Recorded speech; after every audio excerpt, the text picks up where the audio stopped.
जय हिंद, नमस्कार दोस्तों। मैं हूं जीवन सर और आप देख रहे हैं टीचर्स लर्निंग सेंटर। इस वीडियो में हम बात करने वाले हैं वर्ण विचार की।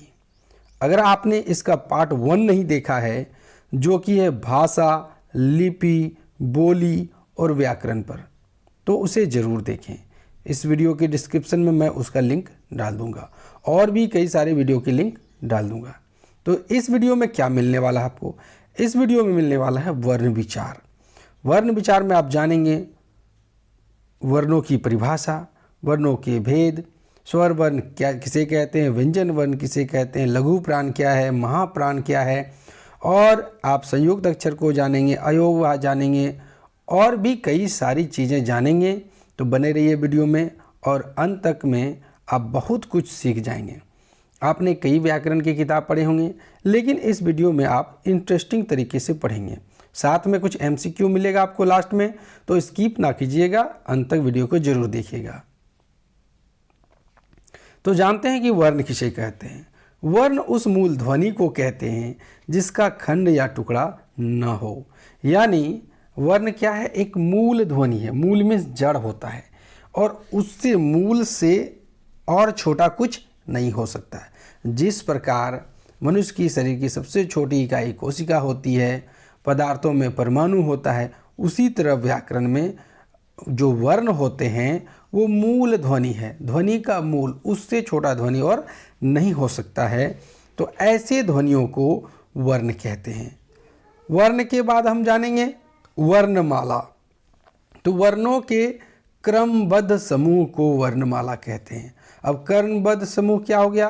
तो क, ख, ग, घ, अंग एक सीरियल ही चलता है। ऐसा नहीं कि क के बाद मो के बाद ट के बाद र, इस तरह नहीं। तो उसे हम वर्णमाला नहीं कहेंगे। वर्णमाला किसे कहेंगे? क्रमबद्ध होना चाहिए। अब हम जान देंगे कि वर्ण कितने प्रकार के होते हैं। तो वर्ण होते हैं 2 प्रकार के। एक होता है स्वर वर्ण, दूसरा होता है व्यंजन वर्ण। अब चलिए शुरुआत करते हैं हम स्वर वर्ण से। तो स्वर वर्ण के परिभाषा एवं भेद। यहाँ पर आप देखिए, ये इसे आप नेगलेक्ट करेंगे। ये देखिए, है ना।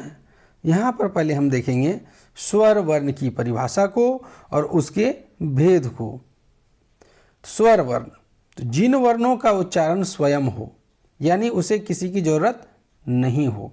आपके यहाँ आपके मित्र हो, पापा हो या कोई भी हो, कुछ लोग ऐसे देखेंगे जो खुद से अपना काम कर लेते हैं, जबकि दूसरे लोगों को किसी की मदद की ज़रूरत होती है। तो जो काम अपना स्वयं कर लेते हैं, यानी स्वर वर्ण क्या होता है? स्वयं ही उच्चारण हो जाते हैं, उनके उच्चारण में किसी की ज़रूरत नहीं पड़ती है। तो ऐसे वर्णों को स्वर वर्ण कहा जाता है। फिर से समझिए, जिन वर्णों का उच्चारण स्वयं हो उसे स्वर वर्ण कहते हैं। जैसे अ, आ, हर्षई, दीर्घी, उ, हर्ष उ, री, ए, ऐ, ओ, औ। तो स्वर वर्णों की संख्या कितनी है? स्वर वर्णों की संख्या 11 है। आपको ये सवाल कई परीक्षाओं में देखने को मिले होंगे। ऐसा नहीं कि ये जो आप व्याकरण पढ़ रहे हैं, तो किसी भी वैसा एग्ज़ाम जिसमें हिंदी हो, जिसमें संस्कृत हो, यानी वैसे लिटरेचर जिसमें वर्ण की ज़रूरत पड़ती हो या व्याकरण की ज़रूरत पड़ती हो, उसमें आपको व्याकरण पढ़ना चाहिए।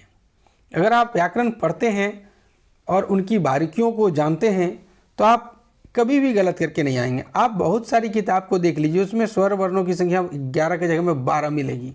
कहीं कहीं तो हद हो जाता है, कहीं कहीं 13 दिखाता है। एक्चुअल क्या है? तो स्वर वर्णों की संख्या 11 है। अब हम जानेंगे मात्रा। तो मात्रा क्या है? व्यंजन वर्ण के उच्चारण में जिन स्वर मूलक चिन्हों का प्रयोग किया जाता है उन्हें हम मात्राएं कहते हैं और इनकी संख्या 13 है। तो चलिए स्वर मूलक हम समझते हैं। तो जैसे ये स्वर है ना, स्वर, और स्वर के मूल में क्या है? आ है। आ से बना है आकार। तो ये जो आ से बना है, स्वर के जो मूल चिन्ह है ये आकार, तो इन्हीं से बना हुआ है मात्राएं। अब देखिए आप एक और हरस्व ई, ये देख लीजिए, और इससे क्या बना है? हर्षई कार। तो इन्हीं के मूल से ये बना है। तो इसी को कहते हैं स्वर मूलक चिन्ह, और उन्हीं को हम जानते हैं मात्राओं के नाम पे। अब देख लीजिए, तो इसमें मिलेगा आकार, हर्षीकार, दीर्घीकार, ह्रस्वकार, दीर्घऊकार, री, एकार, ओकार, औकार, अनुस्वार, चांद बिंदु, विसर्ग। अब यहाँ पर आप देख लीजिए मात्रा चार्ट। तो यहाँ पर आप देख पा रहे होंगे अ के लिए कोई मात्रा नहीं होती है, अ सब में छुपा होता है। अब यहाँ देखिए आ के लिए मात्रा है, हर्ष ई के लिए मात्रा ये होती है, दीर्घ ई की ये, हर्ष उ, दुर्ग उ, ए, ओ, औ, अंग, अंग की मात्रा ये होती है अंग, ये चांद बिंदु होती है, और ये विसर्ग होता है, और ये होती है री। और इससे आप दाहिने साइड में देख पा रहे होंगे मिलाने से क्या, अ से कोई मात्रा नहीं होती है, तो सब में छुपा होता है, जैसे क जोड़ अ, क होता है, वो आगे हम समझेंगे, पहले आप यहाँ समझ लीजिए, ठीक है। यहाँ पर देखिए आ में क्या मात्रा छुपी है, आकार की मात्रा छुपी है, तो क में आ जोड़ देंगे तो का बना, तो यहाँ आ को नहीं लेकर के उसकी मात्रा को लेते हैं, क में आकर का, और उसमें रॉ लगा दिया तो कार, इस तरह। क में ई की मात्रा लगाएं तो की हो गया, और लौ में आ की आकार की मात्रा तो ला हो गया, इस तरह करके बनता है। तो स्वर वर्ण का जो मूल चिन्ह है उसे व्यंजन वर्ण के उच्चारण में इस्तेमाल करते हैं, और इन्हीं चिन्हों को हम मात्रा कहते हैं। क्लियर है। अब हम देख लेते हैं अधिकतर जो गलती होता है अनुस्वार और अनुनासिक में होता है। बिंदु को, किस बिंदु को, तो जरा यहाँ देखिए में, यहाँ पर आप में देख पा रहे होंगे, या यहीं पर देख लीजिए बिंदु लगा हुआ ये, तो बिंदु को अनुस्वार कहते हैं और चंद्र बिंदु को अनुनासिक कहते हैं। फिर से समझिएगा, अनुस्वार किसको कहते हैं, ये बिंदु को, और अनुनासिक किसको कहते हैं, चंद्र बिंदु को कहते हैं। अनुनासिक जो होते हैं वो नाक और मुंह दोनों से उच्चारित होते हैं, जबकि अनुस्वार नाक से उच्चारित होते हैं। यहां पर आप देख लीजिए दोनों में भेद, एक है अनुस्वार, दूसरा है अनुनासिक। पहला भेद, अनुस्वार नासिक्य व्यंजन है या नासिक्य ध्वनि व्यंजन है, ये नाक से उच्चारण होते हैं, और आवाज कहाँ से निकलती है, मुंह से ही निकलती है, लेकिन उच्चारण नाक से होते हैं। अब देखिए अनुनासिक में क्या होता है, नाक और मुंह दोनों से हवा बाहर निकलती है। स्वर के बाद यह अपने नाम के अनुसार आता है, यह स्वर के साथ आता है। यहाँ देखिए इसका लिपि चिन्ह एक बिंदु है, जबकि अनुनासिक का बिंदु चिन्ह चंद्र बिंदु है, ये लिपि चिन्ह है। जैसे पंचम, आनंद, परंपरा, दंड, वंश, संवाद। उसी तरह इधर आंगन, चांद, हंसना, 65, 65 में अनुस्वार लगा हुआ है, ये उदाहरण अनुस्वार के लिए लेंगे। अब हम देख लेते हैं स्वर के भेद। स्वर की परिभाषा आपने देखा कि जिसका उच्चारण स्वयं हो। अब हम जानेंगे स्वर के भेद। तो स्वर के 3 भेद होते हैं, ह्रस्व स्वर, दीर्घ स्वर और प्लुत स्वर। चलिए एक एक करके जानते हैं। ह्रस्व स्वर जिनके उच्चारण में कम समय लगता है, जैसे अ, ई, उ, री, ये 4 ही हैं। इसके बाद दीर्घ स्वर में क्या आएगा, आ, दीर्घ ई, दीर्घ उ, ए, ऐ, ओ, औ। इसमें ज़्यादा समय लगता है, इसलिए इसे हम कहते हैं दीर्घ स्वर। तो जिन स्वरों के उच्चारण में ह्रस्व स्वर से लगभग 2 गुना समय लगता है, डबल होता है, तो उसे हम कहते हैं दीर्घ स्वर। जैसे आ, आ, देखिए अ में आधा समय लगा, आ में ज़्यादा समय लगा।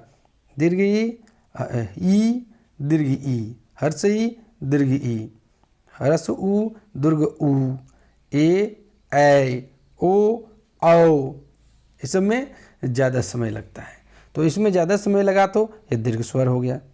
अब आप देखिए प्लुत स्वर। तो प्लुत स्वर क्या होता है, ये संस्कृत में सिर्फ इस्तेमाल होते हैं। प्लुत स्वर हिंदी में इस्तेमाल नहीं होते, जैसे ओम। ये जो ओम बोले हम कितना लंबा टान के बोले, यानी दीर्घ स्वर से भी ज़्यादा समय लगता है ओम। देखिए बोलने के आप यहाँ पर देख रहे हैं ओइम लिखा हुआ है, लेकिन इसका उच्चारण थोड़ा टान के किया जाता है, इसलिए इसे प्लुत स्वर कहते हैं। अब अयोग वाह की बात करें तो अंग हो गया, चांद बिंदु हो गया या हो गया, इसे हम हिंदी व्याकरण में अयोग वाह के रूप से जानते हैं। अब हम देखेंगे व्यंजन वर्ण। तो जिन वर्णों का उच्चारण स्वर वर्ण की सहायता से हो उसे व्यंजन वर्ण कहते हैं। तो व्यंजन वर्ण में क्या क्या आएंगे? तो व्यंजन वर्ण में आएंगे कवर्ग, चवर्ग, टवर्ग, तवर्ग, पवर्ग, य, र, ल, व, तालव्य स्वर, मूर्धन्य स्वर, दंत स्वर, ह। तो देखिए 5 वर्ग है तो 25 हो गया, और अंत्यस्थ में आता है 4 ठो और उस में आता है 4 ठो, तो कितने हो गए टोटल? 33। तो आपसे अगर पूछा जाए व्यंजन वर्ण की संख्या कितनी है तो 33, तो 11 तिया 33, इस तरह भी याद रख लीजिए। अब हम देखेंगे व्यंजन वर्ण की परिभाषा, वो तो हम देख चुके हैं। अब व्यंजन वर्ण के भेदों को देख लेते हैं। तो व्यंजन वर्ण के जो भेद हैं वो हैं एक, चलिए आगे हम बताएंगे आपको एक एक करके। तो पहला है स्पर्श, एक नहीं है व्यंजन वर्ण के भेद, आप निश्चिंत रहिए, मैं एक एक तो करके आपको बताता हूँ। तो पहला है स्पर्श व्यंजन। स्पर्श व्यंजन यानी स्पर्श मतलब क्या होता है? टच करना, छूना, यानी जब कंठ से हवा निकलती है, यानी फेफड़ों के माध्यम से मार्ग क्या है? कंठ है, और जब हवा निकलती है तो कहाँ रगड़ाती है, कहाँ पर छूती है, उसे हम कहेंगे स्पर्श व्यंजन। तो जब हवा निकलती है तो कभी वो कंठ को छू जाती है, जैसे कवर्ग में कंठ से छूता है, चवर्ग में कंठ से छूता है, और इसके बाद टवर्ग में मूर्धा है, फिर तालु है, तो ऐसे फिर दांत को टच करता है, कभी ओष्ठ से प का उच्चारण करेंगे दंत को छूता है, ओठ को छूता है, तो ये ओष्ठ हो गया, तो उन्हें स्पर्श व्यंजन कहते हैं। वो कहाँ स्पर्श करता है, इसी के हिसाब से हम इसे स्पर्श व्यंजन कहते हैं। तो स्पर्श व्यंजन की संख्या कितनी है? 25 है। अब देखते हैं अंतस्थ व्यंजन। अभी आपने देखा स्पर्श व्यंजन, दूसरा है अंतस्थ व्यंजन। तो अंतस्थ का मतलब बीच में स्थित, ठीक है, बीच में अंतस्थ यानी बीच में स्थित। तो इन व्यंजन वर्णों का उच्चारण तथा स्वर और व्यंजन के बीच में होता है, ना वो स्वर उच्चारण होता है ना ही व्यंजन उच्चारण होता है, तो इसे हम कहेंगे अंतस्थ व्यंजन। हमने शुरू में ही कहा था आपको य, र, ल, व। तो देखिए ये है व्यंजन वर्ण, लेकिन ये स्वर की तरह इस्तेमाल हो रहे हैं, यानी कहीं टच नहीं हो रहा है, तो स्पर्श नहीं हो रहा है, तो व्यंजन वाला भी गुण नहीं हुआ, लेकिन ये स्वर है ही नहीं तो स्वर वाला भी गुण नहीं हुआ, यानी इसमें मिश्रित गुण होता है, ना तो ये स्वर कहलाता है ना ये व्यंजन कहलाता है, उसके ये बीच में आ जाता है, इसलिए इसे अंतस्थ व्यंजन के अंतर्गत रखा गया है, ये कहीं पर टच नहीं करता है।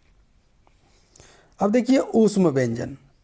ऊष्म व्यंजन हमें, ऊष्म मतलब गर्म होता है, तो ऊष्म में क्या होता है? रगड़, गर्मी होने के लिए हमें रगड़ना पड़ता है।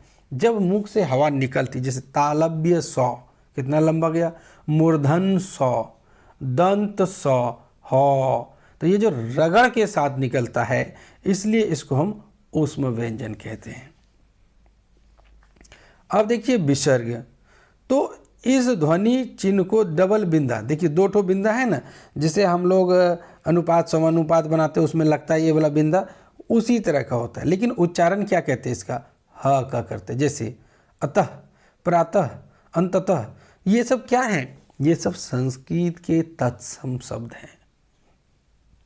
तत्सम क्या होता है? संस्कृत के वैसे शब्द जो आज भी हिंदी में इस्तेमाल किए जा रहे हैं, उन्हें हम कहते हैं तत्सम। तो अतः, प्रातः, अंततः देख करके आप समझ जाएं विसर्ग लगा है, जिसका मतलब ये तत्सम शब्द है। अब है आगत ध्वनि।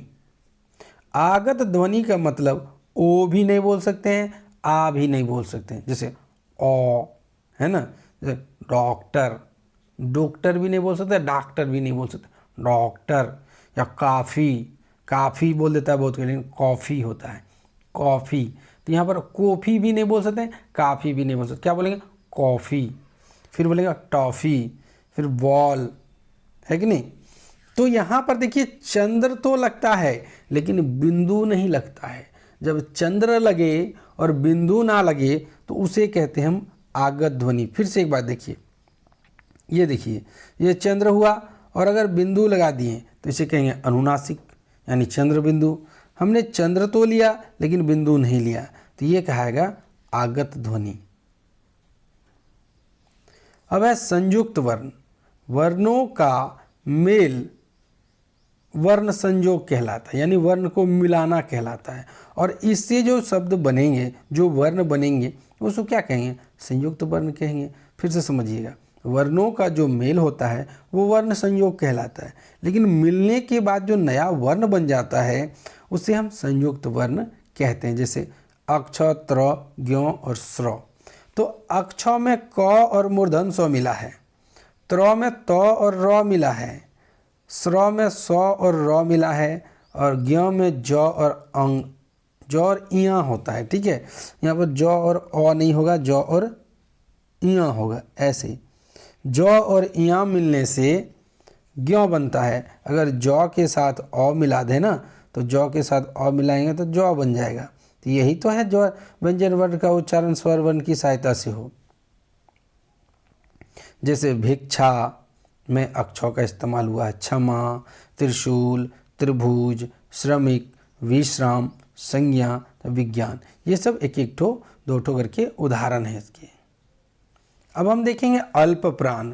तो किसी भी वर्ग का, चाहे क वर्ग हो, च वर्ग हो, ट वर्ग हो, त वर्ग हो, प वर्ग हो, ये सब जो है ना, तो ये अल्प प्राण समझेंगे। इसमें क्या होता है, थोड़ा सा दम लगता है, यानी इसको उच्चारण में समय भी कम लगता है और जो हवा निकलती है वो कम निकलती है। तो जैसे पहला, किसी भी वर्ग का पहला, तीसरा और पांचवा, याद रखिएगा, मैं यहाँ लिख देता हूँ, पहला, तीसरा और पांचवा, ये जो वर्ण होते हैं उसे ही हम कहते हैं अल्प प्राण। देखिए क ख छोड़ दिया, ग घ छोड़ दिया, अंग, तो इसे हम कहते हैं अल्प प्राण। और महाप्राण किसको कहेंगे, जिसे अल्प प्राण से ज़्यादा समय लगता हो, इसके उच्चारण में अधिक समय लगता हो और अधिक वायु की मात्रा भी आपके मुंह से निकलती है, तो इसे हम कहेंगे महाप्राण। जैसे ख,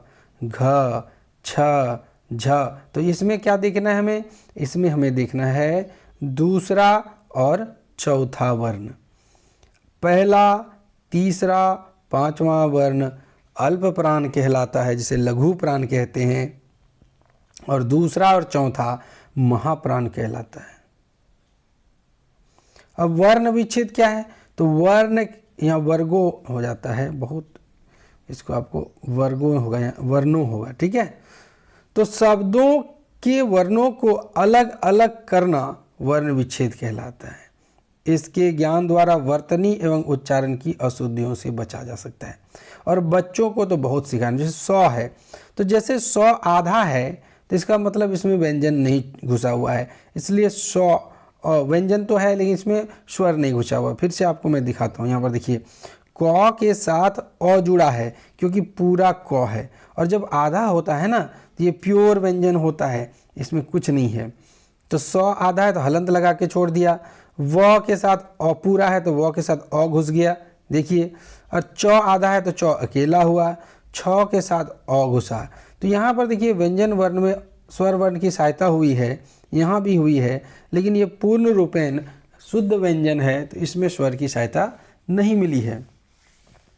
कमल को देखिए क के साथ अ लगा है, म के साथ अ लगा है, ल के साथ अ लगा है। तो इस तरह जब हम तोड़ तोड़ के लिख देते हैं तो इसे हम कहते हैं वर्ण विच्छेद। और अब हम आते हैं बहुविकल्पी प्रश्न पर। तो उससे पहले फिर से मैं एक बार आग्रह करना चाहूँगा कि चैनल को जल्दी से सब्सक्राइब कर लीजिए, अभी तक नहीं किया है तो कर लीजिए भाई, और बेल आइकन को दबा लीजिएगा। और आप हमें कमेंट करके बताइएगा आज का सेशन कैसा लगा। इस सेशन के बाद हम मिलेंगे अगले सेशन में, तब तक आप देख लीजिए बहुविकल्पी प्रश्न, जिसे MCQ के नाम से भी जानते हैं। तो पहला प्रश्न है, भाषा की सबसे छोटी लिखित इकाई है। तो देखिए लिखित इकाई यानी लिखने वाली है तो वर्ण है। सबसे छोटी इकाई क्या है? वर्ण है। नेक्स्ट है, इनमें से कौन सा स्वर नहीं है? देखिए अ स्वर है, ओ स्वर है, दीर्घ ऊ स्वर है, जौ व्यंजन है। तो हमारा आंसर होगा जौ। इनमें से कौन सा व्यंजन वर्ण नहीं है? क, च, ट, ए। तो देखिए क, च, ट व्यंजन है, ए व्यंजन नहीं है। अगला है, भाषा का क्षेत्रीय रूप जो स्थान स्थान पर बदलता रहता है उसे हम लिपि कहते हैं, भाषा कहते हैं, बोली कहते हैं, व्याकरण कहते हैं। तो उसे हम कहते हैं बोली। अगला प्रश्न है, हिंदी में व्यंजनों की संख्या कितनी है? 37, 36, 38, 35। तो यहाँ देख लीजिए, हमने आपको सिखाया था कि कितने होते हैं। हमने आपको कहा था 35 होते हैं, या 33। हमने क्या कहा था आपको? 33 होते हैं। अब आपके पास देखिए एक भी ऑप्शन नहीं है। तब हम क्या करेंगे? हमने ये जो 33 बनाया था उसमें अयोगवाह लिया था। अब हमारे पास क्या बचते हैं? संयुक्त अक्षर बचते हैं। हमारे पास संयुक्त अक्षर बचते हैं। अब हम उसकी सहायता से इसे बनाएंगे।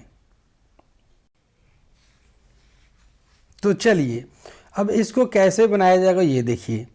अब आपने देखा था अभी थोड़ा देर पहले अक्ष को, त्र को, ज्ञ को और स्र को। अब आप बताइए कितने हो गए? पहले 33 था और बढ़ गए 4, तो कितना हुआ इसका आंसर? इसका आंसर हो गया 37। तो यहाँ पर ये संयुक्त अक्षरों को भी जोड़ करके दिया गया है। अगर संयुक्त अक्षरों की बात नहीं की होती तो 33 आंसर हो जाता है। जिन स्वरों के उच्चारण में अधिक समय लगता है वे क्या कहलाते हैं? स्वर, व्यंजन, मात्रा, पलुत स्वर। तो ये कहलाते हैं पलुत स्वर। हमने आपको पलुत स्वर के बारे में बताया था। वो दीर्घ स्वर से भी ज़्यादा समय लगते हैं उसके उच्चारण में। चलिए अगला है, जिन व्यंजनों के उच्चारण में जिह्वा मुख के विभिन्न स्थानों को छूती है वे क्या कहलाते हैं? संयुक्त व्यंजन, स्पर्श व्यंजन, ऊष्म व्यंजन, या इनमें से कोई नहीं। तो यहाँ देखिए स्पर्श हो रहा है ना, तो ये क्या कहलाएगा? तो इस तरह ये कहलाना चाहिए स्पर्श व्यंजन। लेकिन स्पर्श व्यंजन में किसी एक जगह टच होता है, चाहे वो कंठ हो, चाहे वो तालु हो, चाहे वह दंत हो, चाहे वह ओष्ठ हो, चाहे वह मूर्धा हो। लेकिन हमने आपको एक व्यंजन पढ़ाया था ऊष्म व्यंजन। ऊष्म व्यंजन में क्या होता है? गर्मी होती है, रगड़ के उत्पन्न होगा। तो रगड़ाएगा जब भी कोई चीज़ तो विभिन्न जगह टच करते हुए जाएगा। तो इस तरह इसका आंसर हो जाएगा ऊष्म व्यंजन। आपको लग रहा होगा कि ये स्पर्श होना चाहिए, लेकिन यहीं पर मिस्टेक हो जाता है। एक से अधिक व्यंजन जब जोड़कर बोले या लिखे जाते हैं तो वो क्या कहलाते हैं? तो ये स्वर कहलाते हैं, ये व्यंजन कहलाते हैं, संयुक्त अक्षर कहलाते हैं, या इनमें से कोई नहीं? टाइम हो गया, बताइए। तो ये कहलाते हैं संयुक्त अक्षर। जैसे एक से अधिक व्यंजन बोला है तो एक हो गया क जोड़ मूर्धन स, तो इसको हम क्या कहेंगे? अक्ष कहेंगे। हुआ ना ये संयुक्त अक्षर। 9वां प्रश्न है, विसर्ग का चिन्ह है। तो विसर्ग के चिन्ह पर हमने क्या बताया था? 2 बिंदु होते हैं, तो ये है विसर्ग का चिन्ह। 10वां प्रश्न है, स्वरों के उच्चारण में सहायता लेनी पड़ती है। तो स्वरों के उच्चारण में सहायता किसकी लेनी पड़ती है? स्वर की, व्यंजन की, मात्रा की, किसी की नहीं। तो शुरू में जो आपको परिभाषा बताया था, मैंने क्या कहा था? स्वरों का उच्चारण यानी वैसा वर्ण जो स्वयं उच्चारित होते हैं, तो ऐसे में किसी की सहायता लेने की जरूरत ही क्या है? ऑटोमेटिक हो जाता है। लेकिन वर्णों के उच्चारण में किसकी सहायता लेनी पड़ती है? मात्राओं की लेनी पड़ती है। और हमें किसकी सहायता लेनी पड़ती है? हमें सहायता लेनी पड़ती है व्यंजन के उच्चारण में स्वर की सहायता लेनी, लेकिन स्वर के उच्चारण में किसकी सहायता लेनी पड़ती? किसी की नहीं। अ आ हर्ष दीर्घ हो जाता है। ये थे कुछ 10 प्रश्न आपके लिए, और वीडियो अच्छी लगी होगी आपको, उम्मीद है। और उसके आंसर शीट आप देख लेंगे, और आंसर शीट देखने की ज़रूरत भी क्या है, हमने तो बता ही दिया आपको। अगर फिर भी देखना चाहते हो तो देख लीजिएगा। वीडियो अच्छी लगी हो तो ज़्यादा से ज़्यादा शेयर कीजिए, ठीक है।